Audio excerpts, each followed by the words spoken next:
I heard my wife laughing in the other room. She was rehearsing her divorce speech with her friend.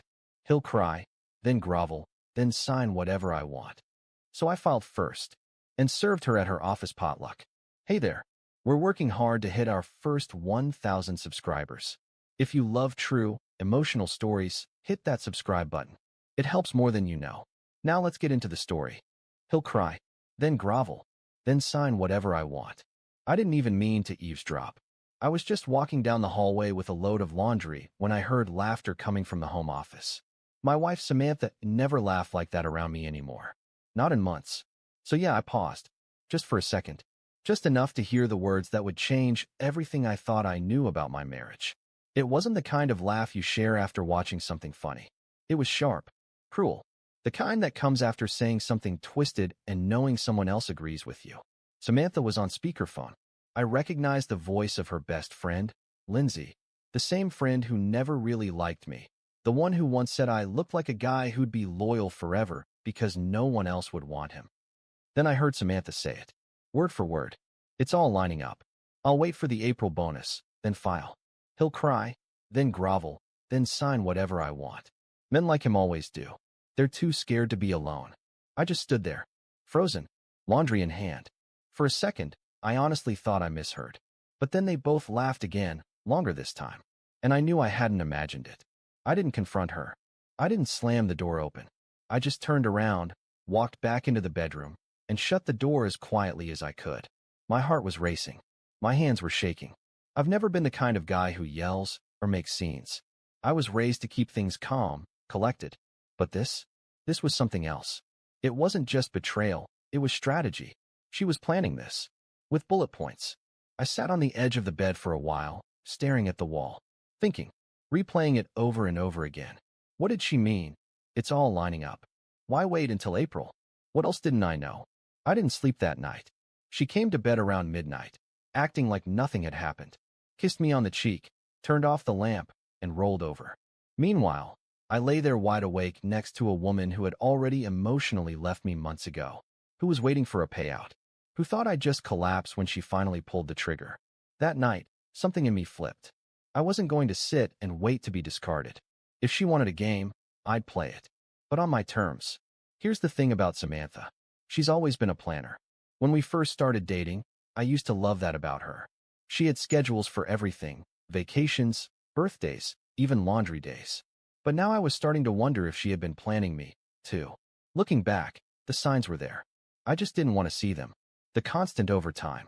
The last-minute girls' nights. The way she suddenly started keeping her phone upside down on the table. She said it was because notifications were distracting. The subtle digs. You're too nice sometimes. Too easy. You'd never survive dating now. The weird new boundaries she set, like not touching her laptop or asking about her meetings. I chalked it up to stress. She worked in finance. Lots of deadlines. Long hours. But now, I realized it wasn't stress. It was strategy. The next morning, I got up early. Earlier than usual. She was still asleep. I stood there for a second, just watching her. It's wild how quickly your view of someone can shift.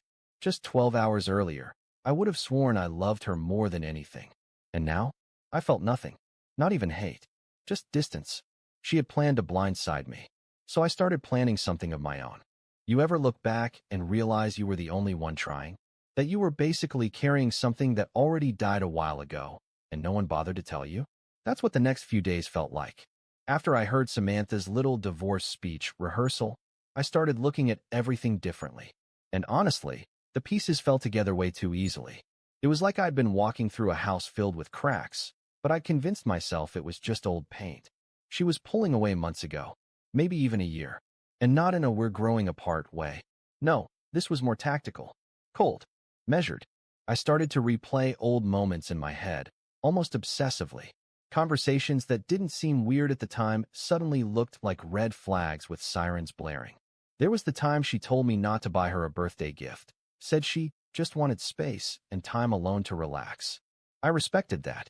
I thought it was sweet that she just wanted peace. Turns out she booked a spa weekend out of town, one she paid for using our joint credit card. And I only recently realized there were 2 plane tickets. She told me her phone broke one weekend, and she couldn't respond to any of my texts. But her Insta story was full of cute wine bar pics. None of me, of course. Just the classic cheese board and legs angle. Then there were the financial changes. She suggested combining our bank accounts for easier tax reporting. I thought, great, trust and transparency. But soon after that, money started disappearing. Small amounts at first, $300 here, $600 there. I'd ask and she'd brush it off like, oh, just bills. Subscription stuff. Annual renewals. I didn't want to be that guy, the one who micromanages his wife's purchases. So I let it slide. But after hearing what I heard that night, I couldn't unhear it. I couldn't sit still. So I started digging. And I mean really digging. One morning while she was in the shower, I grabbed her laptop. We both knew each other's passwords. At least I thought we did. Hers had changed. She told me it was for security reasons, some IT policy at work. Sure. So I waited. That night, while she was asleep, I slipped into the office and tried the password again.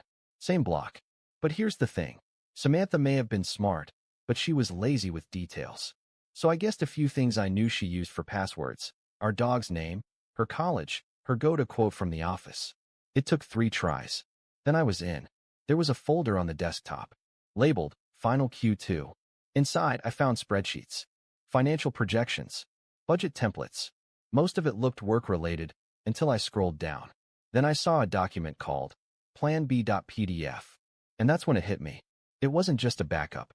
It was the plan. Inside the PDF were things like a breakdown of our shared assets, a timeline labeled before bonus/after bonus, notes like file after April, maximize year-end payout, a list of things to claim sole ownership of, including a car I bought, even a pre-written email draft to her attorney, saved under ready to send when needed. She was prepping a clean exit, one that left me broke, confused, and, if I hadn't overheard her, completely blindsided. And maybe the worst part? There was a note near the bottom that said, he won't fight. He never does. Just wait him out. That hit me harder than anything. She didn't just plan on leaving. She counted on me being too weak to stop her. That's when the switch really flipped. I wasn't going to cry. I wasn't going to grovel. I was going to beat her to it. The next few weeks turned into a kind of quiet war. A silent chess match, except only one of us knew it had started. Samantha still thought I was in the dark. She was smiling more, acting relaxed, coming home early some nights, offering to cook, even asked if I wanted to start planning a vacation for summer. I nodded, played along, kissed her goodnight, told her I loved her. I felt like I was living with a stranger in my own house. But behind the scenes, I was building a case. First step, I started making digital copies of everything. Bank statements, tax returns, car titles, investment records. Every paper she thought I didn't care about, I scanned and emailed to myself under a fake Gmail I created just for this mess. I also ordered a backup credit report, which, surprise, listed 2 store credit cards I'd never seen before. One was registered to a P.O. box 2 cities over. And yes, it had a balance. So while Samantha thought I was watching Netflix and half-dozing on the couch at night, I was scrolling through statements and noting every weird purchase, every cash withdrawal, every hotel charge that didn't align with any work trips she'd mentioned. Second step, I hired a private investigator. I felt ridiculous doing it, like something out of a cheap daytime soap. But my gut told me there was more. The PI was an older guy named Rick, ex-cop, quiet, efficient. I told him what I suspected and handed over the details. All I said was, I think my wife's trying to pull something big. I need to know how deep it goes. He asked me to give him 2 weeks. I gave him 3. In the meantime, I kept playing the role. Samantha was ramping up the act. She started complimenting me out of nowhere. You've been working out? Dinner was amazing tonight. That kind of thing. She even initiated, well, you know, which honestly made my stomach turn. It felt like I was sleeping next to a trap. But I played the role, smiled, said all the right things. If she suspected anything, she never showed it. And then came the report. Rick called me one afternoon and said, you're going to want to sit down. He wasn't kidding. The photos he sent looked like a punch to the chest. Samantha, with a guy I'd never seen before. Tall, clean cut, typical finance bro kissing her in a hotel lobby, holding hands in a cafe, getting into a car together late at night. His name? Landon. Rick tracked him down. They worked together, not in the same department, but close enough to bump into each other at company events. According to the hotel's digital logs, They'd checked in together 4 times in the past 2 months. Always a weekend. Always under his name. I found out later that he was divorced and very much interested in moving in with Samantha once she finalized things. But here's what made my blood run cold. Rick found a video. Security footage from the hotel bar. Samantha and Landon sitting together, laughing. And then I saw her mouth the words. He's just a placeholder. Landon, you're the future. A placeholder. After everything. Years of support. Helping her through her career change. Covering for her when she lost her job in 2020. Sticking through family drama. Paying off her car loan. I was the placeholder. I didn't rage. I didn't cry. I didn't punch a wall or throw things. I just felt something inside me go still. Like a light switch flipping to off. And right then, I knew what I had to do. I wasn't going to just leave. I was going to end it my way. Here's the thing about being underestimated. It gives you room to move. Samantha thought I was predictable. She thought I'd break down, beg her to stay, make her feel powerful. That I'd be too confused or too hurt to think clearly. And maybe if I hadn't heard her speech that night, I would have been. But once I saw the whole game board, I stopped playing defense. Now I was planning something she didn't expect, to be served first. The day after Rick sent me everything, I met with a divorce attorney. Her name was Marla. Sharp, direct, didn't sugarcoat anything. I told her everything, Samantha's plan, the Plan B file, the financial transfers, the affair. She listened quietly and said something I'll never forget. If she's planning a clean exit, beat her to it. Control the narrative. Don't react, act. We drafted everything in one sitting. Marla helped me gather documents, freeze joint spending, and file early. Legally, there was nothing stopping me, especially with the proof of infidelity and financial deceit. We pulled credit records, old emails, tax trails. She found loopholes Samantha had missed.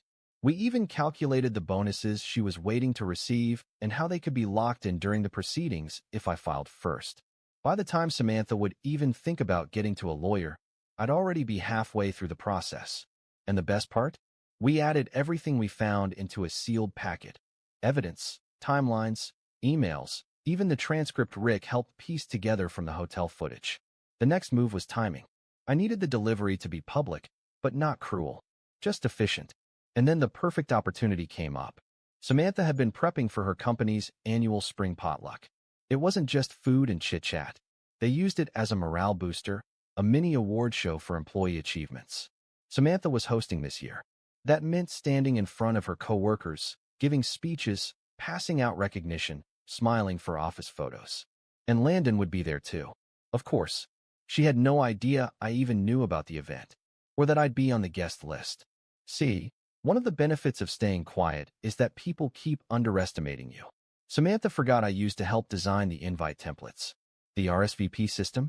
I still had the logins. So I added myself as a guest using a coworker's name, printed a badge, and boom, access secured. Marla arranged the official delivery. We made it clean. No drama. Just the kind of service that hits hard, because it's silent. In the meantime, I kept up the performance. At home, I was the loving husband. I joked about making summer plans. I offered to help her pick out a dress for the potluck. I asked if she wanted to invite her parents over for dinner the next weekend. Every time she smiled at me, every time she touched my shoulder or laughed too loudly at my jokes, I could see it. That smug confidence. She thought she had me exactly where she wanted. What she didn't know was that in 4 days, she'd be opening a bakery box in front of 40 coworkers, with court documents nestled inside, and a quiet note taped to the lid that said, "Since you like surprises." Friday afternoon. Spring potluck day. The weather was perfect. One of those obnoxiously sunny afternoons where even traffic seems calmer. I pulled up 2 blocks away from Samantha's office and parked under a tree. I sat in the car for a few minutes, just breathing. No nerves, no second-guessing. Just steady. I had the bakery box on the passenger seat. Inside, a clean stack of divorce papers, our financial breakdown, evidence of her affair, and a custom note, handwritten on thick stationery. You rehearsed the speech. I just skipped ahead to the ending. No need to grovel. I'm already gone. I taped the note to the lid and closed it. Then I walked in. The receptionist barely looked up when I flashed the RSVP badge. Samantha's company wasn't huge, and with all the guests arriving, I was just another name on the list. The potluck was set up in the office's event room. Balloons, catering trays, folding tables, co-workers in weekend casual. And right there at the front, Samantha, in a floral dress, beaming like she owned the world. And standing right beside her, Landon, not even trying to hide it. His hand hovered at the small of her back like he'd done it 100 times. They weren't touching, but they might as well have been. She saw me. It took her half a second to register that it was me. Her smile didn't break, yet, but her eyes widened. I walked right up to the front table, calm as ever. One of the managers had just handed her a small microphone, and she was about to launch into her little team appreciation speech. "Hi, Sam," I said, placing the bakery box gently on the table beside her. "Early birthday treat." She blinked. "Jake, what are you doing here?" I didn't answer. I just smiled, turned around, and walked back through the crowd, leaving her standing there with her coworkers, the mic in one hand, and a box that had no cake inside. I didn't look back, but I heard the whisper spread like a shockwave. "What is that? Is that legal papers? Oh my God. Wait, is she crying?" Someone gasped. Someone else laughed, nervous and confused. And Landon? I could feel his silence behind me, like he'd just realized he was standing inside a live grenade. By the time I got to the parking lot, I had 3 missed calls from Samantha. One from her personal phone, one from her work phone, one from her mom. I turned my phone off. That night, she came home late. I didn't know whether she'd show up angry, desperate, or fake calm, but I was gone before she could. Left a single note on the kitchen counter. "The locks have been changed. You can contact Marla for everything else." I stayed at my buddy Drew's place for the weekend. We grilled steaks and watched old action movies like nothing happened. The next week, chaos. Samantha tried to text me everything from "you blindsided me" to "this is illegal" to "we can still fix this if we talk." She didn't deny anything. Didn't even try. Landon? Fired. HR got involved. Apparently, office relationships were technically against policy, and someone had submitted anonymous photo evidence with timestamps. Wonder who that was. Samantha? Got moved to another department. Not quite fired, but definitely demoted. And her team? They all saw the delivery. No one was pretending anymore. The image she worked years to build shattered in one afternoon. 3 months later, I was officially divorced. Clean. Fast. No courtroom drama. No dragged-out battles. No teary-eyed, "please don't do this" moment. Just cold paperwork and a few strategic chess moves that Samantha never saw coming. And I didn't cry. Not once. Not when I moved out. Not when I signed the final documents. Not even when I saw her name disappear from our bank account and become just another memory in my inbox. Instead, I felt relief. Not the happy kind. The earned kind. The kind of peace that comes after walking away from a fire you didn't start, but damn sure made sure didn't burn you down with it. She tried to flip the script, of course. That same week after the potluck, she showed up at Drew's apartment, twice. The first time, I didn't answer. She stood outside for 10 minutes. I watched from the upstairs window while she cried into her phone. The second time, I opened the door and handed her an envelope. Inside was a copy of her own Plan B PDF, printed in color. I didn't say a word. She didn't either. She just stared at it like it was a ghost and walked away. The court took one look at the timeline and ruled in my favor for almost everything. Because of her affair, the lawyer caught purchases made on our joint card that went toward hotel stays, gifts, even Landon's rent for 2 months. Marla argued that as marital fraud. It worked. I got a fair split and walked away without paying a cent in alimony. Turns out, Samantha had been betting big on a final bonus payout that got suspended after her demotion. She was left scrambling, suddenly needing to sell her car, and moved back in with her parents temporarily to save money. Her parents didn't know the full story. She told them I flipped on her out of nowhere. Claimed she was blindsided. Marla made sure the truth was on record, just in case. Landon ghosted her, by the way. After he lost his job, I guess the whole start a life together plan didn't look so sparkly. Rick said he moved to another city 2 weeks later. New number, new email, blocked her on everything. Samantha messaged me, again, asking to just meet for coffee, no pressure. I never replied. I kept it quiet. I didn't blast her online. Didn't trash her to mutual friends. Just kept living. I switched gyms. Bought a new car. Started reading again. Found a little apartment near a lake. Every morning now, I sit by the window with coffee and just breathe. It's not much, but it's mine. A couple of months ago, I even started dating again. Slowly, carefully. No big moves yet. Just someone who laughs at my dumb jokes and doesn't make me feel like I need to check her phone while she showers. And the best part? I didn't need to deliver some big revenge speech. I didn't need to scream or throw things or burn bridges. All I did was give her what she wanted, a divorce. I just made sure I got there first. Final line I'd want a narrator to end with on YouTube. She said I'd cry and sign whatever she wanted. I didn't cry, and she ended up signing everything I left behind. And that's the story. If you're still here, that means you're one of us. So go ahead, hit that subscribe button. I drop new chaos every single day, and trust me, tomorrow's story, it's even worse than this one.